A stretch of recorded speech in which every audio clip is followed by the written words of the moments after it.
ಮಂಜುನಾಥ ಸ್ವಾಮಿಯನ್ನು, ಅದೇ ರೀತಿಯಾಗಿ ಈ ಮಣ್ಣಿಗೆ ಸಂಬಂಧಪಟ್ಟಂತಹ ನಾಗದೇವರನ್ನು, ಮಲರಾಯ ಬಂಟ, ಜುಮಾದಿ ಬಂಟ, ಅಣ್ಣಪ್ಪ, ಅದೇ ರೀತಿಯಾಗಿ ಕಾಶಿ ಕಾಳಭೈರವೇಶ್ವರನನ್ನು ಮನಸಾರ ಸ್ಮರಣೆ ಮಾಡಿಕೊಂಡು ಹತ್ತಿರದಲ್ಲೇ ನಮ್ಮ ದ್ವಾರದಿಂದಲೇ ಕದ್ರಿಯನ್ನು ಕ್ಷೇತ್ರವನ್ನು ರಕ್ಷಣೆ ಮಾಡುವಂತಹ ಬಬ್ಬು ಸ್ವಾಮಿಯನ್ನು ಪರಿವಾರ ಸತ್ಯಗಳನ್ನೆಲ್ಲ ಮನಸಾರ ವಂದನೆ ಮಾಡಿಕೊಂಡು ವಿಶೇಷವಾಗಿ ಈ ಕದ್ರಿಯ ಮೈದಾನದಲ್ಲಿ ಸಾರ್ವಜನಿಕ ಸ್ತರದಲ್ಲಿ ಗಣೇಶೋತ್ಸವವನ್ನು ಆಚರಣೆ ಮಾಡಬೇಕು.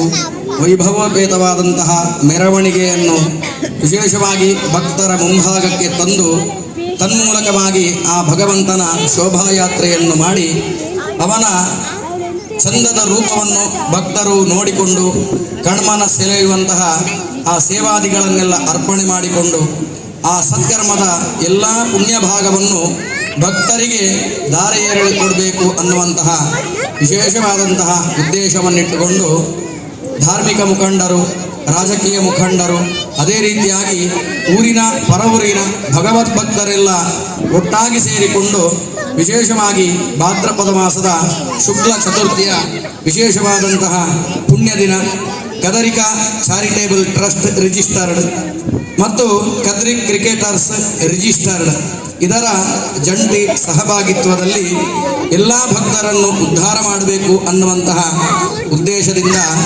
ಭಾದ್ರಪದ ಮಾಸದ ಶುಕ್ಲ ಚತುರ್ಥಿಯ ಈ ಸಂದರ್ಭದಲ್ಲಿ ರಂಗಪೂಜೆಯ ಶುಭ ಸಂದರ್ಭದಲ್ಲಿ ನಾವು ಸೇರಿದ್ದೇವೆ. ಗಣೇಶನನ್ನು ಚಿಂತನೆ ಮಾಡಿದ್ದು ಅಂತಾದರೆ ಅವನಿಗೆ ಗಣೇಶನ ನಿಜವಾದ ಹೆಸರು ಜಗತ್ತಿಗೆ ಯಾರಿಗೂ ಗೊತ್ತಿಲ್ಲ, ಇವತ್ತಿನವರೆಗೂ ಕೂಡ ಗುಪ್ತವಾಗಿಯೇ ಇದೆ.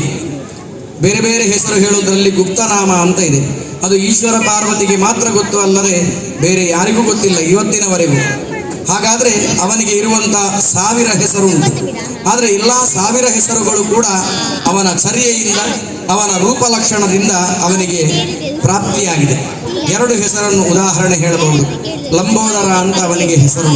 ಉದರ ಅಂತ ಹೇಳಿದ್ರೆ ಹೊಟ್ಟೆ, ಲಂಬ ಅಂತ ಹೇಳಿದ್ರೆ ಒಂದು ಅರ್ಥದಲ್ಲಿ ದೊಡ್ಡ, ಇನ್ನೊಂದು ಅರ್ಥದಲ್ಲಿ ಲಂಬ ಅಂತ ಹೇಳಿದ್ರೆ ಪ್ರಪಂಚ, ಇನ್ನೊಂದು ಗಣಿತದ ಅರ್ಥದಲ್ಲಿ ಲಂಬ ಅಂತ ಹೇಳಿದ್ರೆ 90 ಡಿಗ್ರಿ, ವಿಶ್ವಕರ್ಮನ ಭಾಷೆಯಲ್ಲಿ ಲಂಬ ಅಂತ ಹೇಳಿದ್ರೆ ಮಟ್ಟ. ಹಾಗಾದರೆ ಎಲ್ಲದಕ್ಕೂ ಅರ್ಥ 90 ಡಿಗ್ರಿ ಅಂತ ಲೆಕ್ಕ. ಅವನು ನಿಂತರೆ, ಗಣಪತಿ ದೇವ ನಿಂತರೆ ಅವನ ಹೊಟ್ಟೆ 90 ಡಿಗ್ರಿಗೆ ಮುಂದೆ ಬರ್ತದೆ. ಅವ ಮಲಗಿದ್ರೆ ಅವನ ಹೊಟ್ಟೆ 90 ಡಿಗ್ರಿಗೆ ಆಕಾಶ ನೋಡ್ತದೆ. ಅದರ ಅರ್ಥ ದೊಡ್ಡ ಹೊಟ್ಟೆ ಅಂತ ಲೆಕ್ಕ. ಅದರ ಅರ್ಥ ಪ್ರಪಂಚ ಲಂಬಂ ಉದರಂ ಯಸ್ಯ ಸಹ, ಇಡೀ ಪ್ರಪಂಚವೇ ಅವನ ಹೊಟ್ಟೆಯಲ್ಲಿ ಇರುವುದರಿಂದ ಅವನಿಗೆ ಲಂಬೋದರ ಅಂತ ಹೆಸರು. ಹಾಗಾದರೆ ಅವನ ಗಾತ್ರ ಎಷ್ಟು ದೊಡ್ಡದು! ನಮಗೆಲ್ಲ ಒಂದು ತುಂಡು ಬಟ್ಟೆಯನ್ನು ಹಾಕ್ಕೊಂಡು ನಮ್ಮ ಮಾನ ಮುಚ್ಚಿಸಿಕೊಳ್ಳಬಹುದು.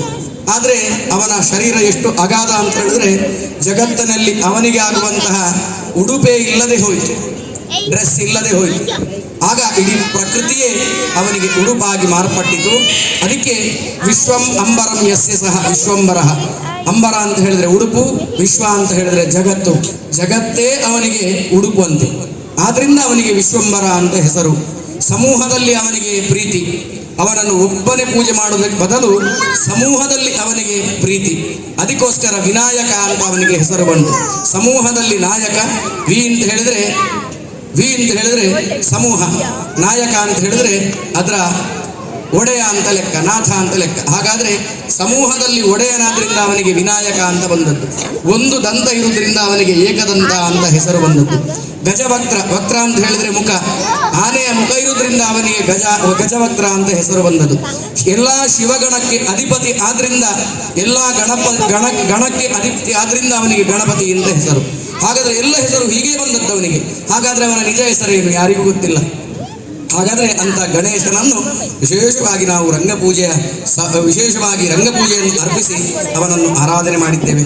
ಪ್ರಾತಃ ಕಾಲದಲ್ಲಿ 12 ತೆಂಗಿನಕಾಯಿ ಗಣಹೋಮ ಮಾಡಿ, ಪ್ರತಿಷ್ಠಾ ಹೋಮವನ್ನು ಮಾಡಿ, ಸ್ವಸ್ತಿ ಪುಣ್ಯಾಹವಾಚನ ಪುರಸ್ಸರ ಆ ಬಿಂಬದಲ್ಲಿ ಇಡೀ ಚೈತನ್ಯವನ್ನು ನಾವು ಆವಾಹನೆ ಮಾಡಿ ಎಲ್ಲ ಭಕ್ತರ ಪರವಾಗಿ ಬೇರೆ ಬೇರೆ ರೀತಿಯಾದಂತಹ ಪಂಚಕಜ್ಜಾಯದ ಸೇವೆ, ಕರ್ಪೂರಾರತಿ ಸೇವೆ, ರಂಗಪೂಜೆ, ಹೂವಿನ ಪೂಜೆ ಇದನ್ನೆಲ್ಲ ನಾವು ಮಾಡಿದ್ದೇವೆ. ಮಾಡಿದಂಥ ಎಲ್ಲ ಪೂಜೆಯನ್ನು ಪರಮಾತ್ಮ ಸಂತೋಷದಿಂದ ಸ್ವೀಕರಿಸಬೇಕು. ವಿಶೇಷವಾಗಿ ವಿಘ್ನಹರ್ತ ವಿಘ್ನಕರ್ತ ಎರಡು ವಿಘ್ನಕ್ಕೆ ಅಧಿಕಾರಿ ಅವ ಅಂತಾದ್ಮೇಲೆ ವಿಘ್ನ ಕೊಡ್ಲಿಕ್ಕೂ ಅವನಿಗೆ ಗೊತ್ತುಂಟು, ವಿಘ್ನವನ್ನು ಪರಿಹಾರ ಮಾಡಲಿಕ್ಕೂ ಗೊತ್ತುಂಟು. ಹಾಗಾದ್ರೆ ಯಾರಿಗೆ ವಿಘ್ನ ಪರಿಹಾರ, ಯಾರಿಗೆ ವಿಘ್ನ ಕೊಡುವುದು? ದುಷ್ಟಾನಂ ವಿಘ್ನಕರ್ತ, ಯಾರು ದುಷ್ಟರಿದ್ದಾರೋ ಅವರ ಉದ್ದೇಶಕ್ಕೆ ವಿಘ್ನ ಕೊಡ್ತಾನೆ ಅವ. ಸಚರಿತ ಚರಿತ ತೇನ ವಿಘ್ನ ಅಪಹರ್ತ, ಯಾರು ಸಜ್ಜನರಿದ್ದಾರೆ ಅವರು ಮಾಡುವ ಕೆಲಸದಲ್ಲಿ ಅಪಹರ್ತ, ವಿಘ್ನವನ್ನು ದೂರ ಮಾಡ್ತಾನೆ. ಒಂದೇ ಒಂದು ಉದಾಹರಣೆ, ರಾವಣ ನಿಜವಾಗಿ ಆತ್ಮಲಿಂಗವನ್ನು ತಂದುಕೊಂಡದ್ದು ಲಂಕೆಗೆ ಕೊಂಡೋಗ್ಲಿಕ್ಕೆ. ತಪಸ್ಸು ಮಾಡಿ ಶಿವನನ್ನು ಒಪ್ಪಿಸಿ ಆತ್ಮಲಿಂಗ ತಗೊಳ್ತಾನೆ. ಅವ ಆ ಆತ್ಮಲಿಂಗವನ್ನು ಲಂಕೆಗೆ ಕೊಂಡೋದ್ರೆ ಇಡೀ ಜಗತ್ತು ಸರ್ವನಾಶ ಆಗುವಂತ ಸಾಧ್ಯತೆ ಇರ್ತದೆ. ನಾರದರು ಈ ವಾರ್ತೆಯನ್ನು ಇವನಿಗೆ ಮುಟ್ಟಿಸ್ತಾರೆ. ಇವನೇನ್ ಮಾಡ್ತಾರೆ, ಒಂದು ವಿಶೇಷವಾಗಿ ಒಂದು ಚಿಕ್ಕ ಮಗುವಿನ ವೇಷಧಾರಣೆ ಮಾಡಿ ಆ ರಾವಣ ಬರುವ ದಾರಿಯಲ್ಲಿ ಆಚೀಚೆ ಹೋಗ್ತಾ ಇರ್ತಾನೆ. ರಾವಣ ಮುಸ್ಸಂಜೆ ಆಗ್ತದೆ, ಬಹಿರ್ದೆಸೆಗೆ ಹೋಗಬೇಕು, ಸ್ನಾನ ಮಾಡಬೇಕು, ಜಪತರ್ಪಣಾದಿ ಎಲ್ಲ ಮಾಡಬೇಕು, ಕೈಯಲ್ಲಿ ಲಿಂಗ ಹಿಡ್ಕೊಂಡು ಅದನ್ನು ಮಾಡ್ಲಿಕ್ಕೆ ಆಗುದಿಲ್ಲ. ಹಾಗಾದ್ರೆ ಯಾರು ಬರ್ತಾರೆ ಅಂತ ಕಾಯುವಾಗ ಈ ಪರಮಾತ್ಮ ಬರ್ತಾನೆ ಚಿಕ್ಕ ರೂಪದಲ್ಲಿ, ಮಗುವಿನ ರೂಪದಲ್ಲಿ ಕರೀತಾನೆ. ಬಾ ಮಗು, ನಿಂಗೊಂದು ಚಿಕ್ಕ ಕೆಲಸ ಕೊಡ್ತೇನೆ, ಆದ್ಮೇಲೆ ಒಂದು ಸ್ವಲ್ಪ ಮಿಠಾಯಿಯನ್ನು ಕೊಡ್ತೇನೆ. ಏನು ಕೆಲಸ ಅಂತ ಹೇಳಿದ್ರೆ, ಈ ಲಿಂಗ ಇದನ್ನು ನೀನು ಹಿಡ್ಕೊಳ್ಬೇಕು. ನಾನು ಈಗ ಆಚೆ ಹೋಗಿ ಬರ್ತೇನೆ. ಇಲ್ಲ, ನಂಗೆ ಹಿಡ್ಕೊಳ್ಲಿಕ್ಕೆ ಆಗುದಿಲ್ಲ, ಅದು ಭಾರ ಆಗ್ತದೆ ಅಂತ ಹೇಳ್ತಾನೆ. ನೀನು ಬೇರೆ ಬೇರೆ ಕಾರಣದಿಂದ ಬೇರೆ ಬೇರೆ ಸಮಯದಲ್ಲಿ 3 ಸಲ ನನ್ನ ಹೆಸರು ರಾವಣ, 3 ಸಲ ರಾವಣ ಅಂತ ಕರೆಯುವುದರ ಒಳಗೆ ನಾನು ಬರ್ತೇನೆ. ಬರದಿದ್ರೆ ಏನು ಮಾಡಬೇಕು? ಲಿಂಗವನ್ನು ಭೂಮಿಯಲ್ಲಿ ಇಟ್ಟು ಬಿಡು ಅಂತ ಹೇಳ್ತಾನೆ. ನಿಜವಾಗಿ ಅದುವೇ ಗಣಪತಿಗೆ ಬೇಕಾದದ್ದು. ಈಶ್ವರ ಸುರುವಿಗೆ ಹೇಳಿದ್ದಾನೆ, ಈ ಲಿಂಗವನ್ನು ನಿನ್ನ ಕೈಯಲ್ಲೇ ಧಾರಣೆ ಮಾಡಬೇಕು. ಭೂಸ್ಪರ್ಶ ಆಯಿತು ಅಂತಾದ್ರೆ ಮತ್ತೆ ಅದನ್ನು ತೆಗಿಲಿಕ್ಕೆ ಆಗುದಿಲ್ಲ ಅಂತ ಮೊದಲಿಗೆ ಅವನಿಗೆ ಷರತ್ತು ಕೊಟ್ಟಿದ್ದಾನೆ. ಇದು ಗಣೇಶನಿಗೆ ಗೊತ್ತುಂಟು. ಅವ ನೀನು 3 ಸಲ ರಾವಣ ಅಂತ ಕರೆದಾಗ ಬರದಿದ್ರೆ ಏನು ಮಾಡಬೇಕು ಅಂತ ಹೇಳುವಾಗ ಅದನ್ನು ನೆಲದಲ್ಲಿ ನಿನ್ನ ಮನಸ್ಸಿಗೆ ಬಂದಾಗ ಇಡು ಅಂತ ಹೇಳ್ತಾನೆ. ನಿಜವಾಗಿ ರಾವಣನ ಉದ್ದೇಶ ಏನು ಅಂತ ಹೇಳಿದ್ರೆ, ಒಂದು 20 ನಿಮಿಷಕ್ಕೊಮ್ಮೆ ರಾವಣ ಅಂತ ಕರಿಬೇಕು. ಅಂದ್ರೆ ರಾವಣ ಆಚೆ ಹೋದ್ಮೇಲೆ ಆಯಾಸ ಆಯ್ತು, ರಾವಣ ಅಂತ ಒಮ್ಮೆ ಕರೆದ್ರೆ ಮತ್ತೆ ಸ್ವಲ್ಪ ಹೊತ್ತು ಹಿಡಿತಾನೆ. ಪುನಃ ರಾವಣನ ಉದ್ದೇಶ ಸ್ವಲ್ಪ ಹೊತ್ತಿನಲ್ಲಿ ಅವ ಹಿಡಿತಾನೆ ಅಂತ. ಸ್ವಲ್ಪ ಮುಂದೆ ಹೋಗ್ತಾನೆ, ಲಿಂಗವನ್ನು ಕೈಯಲ್ಲಿ ಅವನ ಕೊಟ್ಟು ಮುಂದೆ ಹೋಗ್ತಾನೆ. ಮುಂದೆ ಹೋಗ ಈ ಪರಮಾತ್ಮ ಏನ್ ಮಾಡ್ತಾನೆ, ಎಲ್ಲಿವರೆಗೆ ಮುಂದೆ ಹೋಗ್ತಾನೆ ಅಂತ ಸ್ವಲ್ಪ ಮುಂದೆ ಕಾದು ಒಂದೇ ಬಾರಿ ರಾವಣ ರಾವಣ ರಾವಣ ಅಂತ ಹೇಳ್ತಾನೆ, ಭೂಮಿಯಲ್ಲಿ ಇಡ್ತಾನೆ. ಆಯ್ತು, ಲಿಂಗದ ಕತೆ ಆಯ್ತು. ಇನ್ನು ಲಿಂಗ ಇಲ್ಲ. ಇವ ರಾವಣ ಹಿಂದೆ ಬಂದು ಲಿಂಗವನ್ನು ತೆಗಿಲಿಕ್ಕೆ ಪ್ರಯತ್ನ ಮಾಡ್ತಾನೆ. ಮುರುಡುವುದು ಅಂತ ಹೇಳಿದ್ರೆ ತುಳುವಲ್ಲಿ ಪೀಂಟ ಅವನು ಅಂತ ಲೆಕ್ಕ. ಒಂದು ವಸ್ತು ಬರದಿದ್ರೆ ನಾವು ಅದನ್ನು ತಿರುಗಿಸಿ ತೆಗಿತೇವೆ, ಅದಕ್ಕೆ ಪೀಂಟ ಅವನು ಅಂತ ಹೇಳ್ತಾರೆ. ಕನ್ನಡದಲ್ಲಿ ಅದನ್ನು ಮುರುಡಿಸುವುದು ಅಂತ ಲೆಕ್ಕ. ಹಾಗಾದ್ರೆ ಆ ಲಿಂಗದ ಸ್ವರೂಪವೇ ಬದಲಾಗಿ ವಾರಕೋರೆ ಆಯಿತು. ಅದಕ್ಕೆ ಆ ಲಿಂಗಕ್ಕೆ ಮುರುಡೇಶ್ವರ ಅಂತ ಹೆಸರುಂಟು ಈಗ ಸಹ. ಆದ್ರಿಂದ ಈ ಬರುವುದಿಲ್ಲ ಲಿಂಗ. ಕೋಪದಲ್ಲಿ ಒಂದೇ ಬೆಟ್ಟು ಇವನ ತಲೆಗೆ ಕೊಡ್ತಾನೆ. ಅವನ ಮಂಡೆ ಹೊಂಡ ಬೀಳ್ತದೆ. ಇವತ್ತಿಗೂ ಕೂಡ ಆ ಗೋಕರ್ಣದಲ್ಲಿ ಅವನ ಮಂಡೆಯಲ್ಲಿ ಅಭಿಷೇಕ ಮಾಡಿದರೆ ಈ ಪರಮಾತ್ಮನ ಮಂಡೆ ಒಟ್ಟೆ ಆಗಿದೆ, ಅಲ್ಲಿ ನೀರುಂಟು. ಅದನ್ನು ತೆಗಿಬೇಕಾದ್ರೆ ಕೈಯಲ್ಲಿ ತೇಪಿ ತೆಗಿಬೇಕು. ಹಾಗಾದ್ರೆ ದುಷ್ಟಾನಂ ವಿಘ್ನ ಕರ್ತಃ, ರಾವಣನಿಗೆ ವಿಘ್ನ ತಂದಿದ್ರಿಂದ ಅವನಿಗೆ ಈ ಅವಸ್ಥೆ ಆಯಿತು. ಆದ್ರಿಂದ ಅವ ವಿಘ್ನಕ್ಕೆ ಅಧಿಕಾರಿ. ಆದ್ರಿಂದ ವಿಘ್ನರಾಜ ಅವನಿಗೆ. ವಿಘ್ನವನ್ನು ಕೊಡ್ಲಿಕ್ಕೂ ತೆಗಿಲಿಕ್ಕೂ ಅವನು ಗೊತ್ತಿರುವುದರಿಂದ ಅವನಿಗೆ ವಿಘ್ನರಾಜ ಅಂತ ಹೆಸರು ಬಂದದ್ದು. ಆದ್ರಿಂದ ಈ ಗಣನಾಯಕನ ಆರಾಧನೆಯನ್ನು ಮಾಡಿದಾಗ ಎಲ್ಲ ರೀತಿಯಾದಂತಹ ಸುಖ ಸೌಖ್ಯ ಕೊಡ್ತದೆ. ಯಾವ ರೀತಿ? ವಿದ್ಯಾರಂಭೆ ವಿವಾಹೇ ಚ ಪ್ರವೇಶೆ ನಿರ್ಗಮೇ ತಥಾ ಸಂಗ್ರಾಮೇ ಸರ್ವಕಾರ್ಯೇಷು ವಿಘ್ನಸ್ತಸ್ಯ ನ ಜಾಯತೆ ಸಂಗ್ರಾಮೇ ಸರ್ವಕಾರ್ಯೇಷು. ವಿದ್ಯಾರಂಭದಲ್ಲಿ ಇವನನ್ನು ಸ್ಮರಣೆ ಮಾಡಬೇಕು. ವಿದ್ಯಾರಂಭೆ ವಿವಾಹೇ ಚ, ಮದುವೆಯಾಗುವಾಗ ಸ್ಮರಣೆ ಮಾಡಬೇಕು. ಪ್ರವೇಶೆ ಗೃಹ ಪ್ರವೇಶ, ದೇವಾಲಯ ಪ್ರವೇಶ, ದೈವಸ್ಥಾನದ ಪ್ರವೇಶ ಎಲ್ಲ ಆಗುವಾಗ ಕೂಡ ಇವನನ್ನು ಸ್ಮರಣೆ ಮಾಡಬೇಕು. ಇನ್ನು ವಿದ್ಯಾರಂಭೆ ವಿವಾಹೇ ಚ ಪ್ರವೇಶಿ ನಿರ್ಗಮೇ ತಥ. ನಿರ್ಗಮ ಅಂತ ಹೇಳಿದ್ರೆ ಎಲ್ಲಿಂದ ಎಲ್ಲಿಗೆ ನಿರ್ಗಮನ? ಹಾಗಾದ್ರೆ ಇಲ್ಲಿಂದ ಭಾರತದಿಂದ ಅಥವಾ ಈ ಊರಿನಿಂದ ತುತ್ತವನ್ನು ತಿನ್ನಲಿಕ್ಕೆ ಬೇಕಾಗಿ, ದುಡಿಮೆ ಮಾಡಲಿಕ್ಕೆ ಬೇಕಾಗಿ ಇಲ್ಲಿಂದ ಹೊರಗೆ ಹೋಗುವಾಗ, ವಿದೇಶಕ್ಕೆ ಅಥವಾ ಬೇರೆ ಊರಿಗೆ ಹೋಗುವಾಗ ಆ ಹೋಗುವ ವ್ಯವಸ್ಥೆಗೆ ನಿರ್ಗಮನ ಅಂತ ಹೆಸರು, ಡಿಪಾರ್ಚರ್. ಹಾಗಾದ್ರೆ ಅರೈವಲ್, ಡಿಪಾರ್ಚರ್, ಪ್ರವೇಶ, ನಿರ್ಗಮೆ ಎರಡಕ್ಕೂ ಕೂಡ ಇವ ಅಧಿಕಾರಿ. ಎರಡರಲ್ಲೂ ಕೂಡ ಇವನನ್ನು ಸ್ಮರಣೆ ಮಾಡಬೇಕು. ಪ್ರವೇಶ ನಿರ್ಗಮೆ ತಥ ಸಂಗ್ರಾಮೇ ಸರ್ವಕಾರ್ಯೇಷು, ಯುದ್ಧದಲ್ಲಿ ಸಮೇತ ಇವನನ್ನು ಸ್ಮರಣೆ ಮಾಡಬೇಕಂತೆ. ರಾಮದೇವರು ವಸಿಷ್ಠರ ಮಾರ್ಗದರ್ಶನದಿಂದ ರಣರಂಗದಲ್ಲಿ ಇವನನ್ನು ಸ್ಮರಣೆ ಮಾಡಿದ್ರು. ಕೃಷ್ಣದೇವರ ಮಾರ್ಗದರ್ಶನದಿಂದ ಪಾಂಡವರು ಕುರುಕ್ಷೇತ್ರದಲ್ಲಿ ಇವನನ್ನು ಆರಾಧನೆ ಮಾಡಿದ್ರು. ಆದ್ರಿಂದ ಸಚರಿತ ಸಜ್ಜನರಿಗೆ ಬರುವಂತ ಎಲ್ಲ ರೀತಿಯಾದಂತಹ ವಿಘ್ನವನ್ನು ಅವ ಪರಿಹಾರ ಮಾಡಲಿಕ್ಕೆ ಬದ್ಧ ಅರ್ಹ ಅನ್ನುವಂಥದ್ದು ವಿಚಾರ ಸ್ಪಷ್ಟವಾಗಿ ಆ ಗಣೇಶ ಪುರಾಣದಲ್ಲಿ ಹೇಳಲ್ಪಟ್ಟಿದೆ. ಆದ್ರಿಂದ ಬೆಳಿಗ್ಗಿನ ಹೊತ್ತಿನಲ್ಲಿ ಮಾಡಿದಂತಹ ಗಣಹೋಮ, ಅದಕ್ಕೆ 3 ರೀತಿಯಾದಂತಹ ಆಹುತಿಯನ್ನು ಹಾಕಿದ್ದೇವೆ. ತುಪ್ಪದ ಆಹುತಿ, ಅಷ್ಟದ್ರವ್ಯದ ಆಹುತಿ, ಗರಿಕೆಯ ಆಹುತಿ. ತುಪ್ಪವನ್ನು ಹಾಕಿಸಿದರೆ ಬೇಕಾದಂತಹ ಧನಲಾಭ ಅರ್ಥಲಾಭ ಪ್ರಾಪ್ತಿಯಾಗ್ತದೆ. ಅಷ್ಟದ್ರವ್ಯ ಅನ್ನುವಂಥ ಅಷ್ಟ ಅಂತ ಹೇಳಿದ್ರೆ 8 ಬಗೆಯ ರಸಭರಿತವಾದಂತಹ ದ್ರವ್ಯ: ತೆಂಗಿನಕಾಯಿ, ಬೆಲ್ಲ, ಬಾಳೆಹಣ್ಣು, ಕಬ್ಬು, ಜೇನು, ತುಪ್ಪ, ಸಕ್ಕರೆ, ಎಳ್ಳು, ಬಾಳೆಹಣ್ಣು, ಹೀಗೆ 8 ರೀತಿಯಾದಂಥ ದ್ರವ್ಯವನ್ನು ಹಾಕಿ ಮುಕ್ಕಾಲು ಭಾಗವನ್ನು ಅವನಿಗೆ ಸಮರ್ಪಿಸಿ ಕಾಲು ಭಾಗವನ್ನು ಅಗ್ನಿಗೆ ಆಹುತಿ ಕೊಟ್ಟಂತಹ ಸಂದರ್ಭದಲ್ಲಿ ಅಷ್ಟದ್ರವ್ಯವನ್ನು ಹಾಕಿದ್ರಿಂದ ಅಷ್ಟದಿಕ್ಕಿನಿಂದ ಬರುವಂತಹ ಬಾಧೆಗಳನ್ನು ದೇವರು ಪರಿಮಾರ್ಜನೆ ಮಾಡಿಕೊಟ್ಟು ಅಷ್ಟಲಕ್ಷ್ಮಿಯ ಐಶ್ವರ್ಯವನ್ನು ಪರಮಾತ್ಮ ಕೊಡ್ತಾನೆ ಅನ್ನುವಂಥದ್ದು ವಿಚಾರ. ದೂರುವ ಆಯುಷ್ಯವರ್ಧಿನಿ. ತೆಗೆದಷ್ಟು ಜಾಸ್ತಿ ಬೆಳೀತಾ ಹೋಗುವುದು ಎರಡೇ, ಒಂದು ತುಳಸಿ, ಮತ್ತೊಂದು ಗರಿಕೆ. ಬೇರೆ ಎಲ್ಲ ತೆಗೆದಾಗ ಅದು ಹಾಳಾಗುವುದು, ಕುಂಠಿತ ಆಗ್ತಾ ಹೋಗುವುದು. ಆದರೆ ತುಳಸಿಯನ್ನು ತೆಗೆದಷ್ಟು ವೃದ್ಧಿ ಆಗ್ತದೆ, ಗರಿಕೆಯನ್ನು ತೆಗೆದಷ್ಟು ವೃದ್ಧಿ ಆಗ್ತದೆ, ಪರೀಕ್ಷೆ ಮಾಡಬೇಕಾದ್ರೆ. ಹಾಗಾದ್ರೆ ಅಂತ ಗರಿಕೆ ಅವನಿಗೆ ಪ್ರೀತಿ. ಅನಲಾಸುರ ಅನ್ನುವಂತಹ ರಾಕ್ಷಸನ್ನು ಸಂಹಾರ ಮಾಡಿದಂತ ಬಂದಾಗ, ಅನಲ ಅಂತ ಹೇಳಿದ್ರೆ ಅಗ್ನಿ, ಅನಿಲ ಅಂತ ಹೇಳಿದ್ರೆ ಗಾಳಿ, ಅನಲ ಅಂತ ಹೇಳಿದ್ರೆ ಅಗ್ನಿ.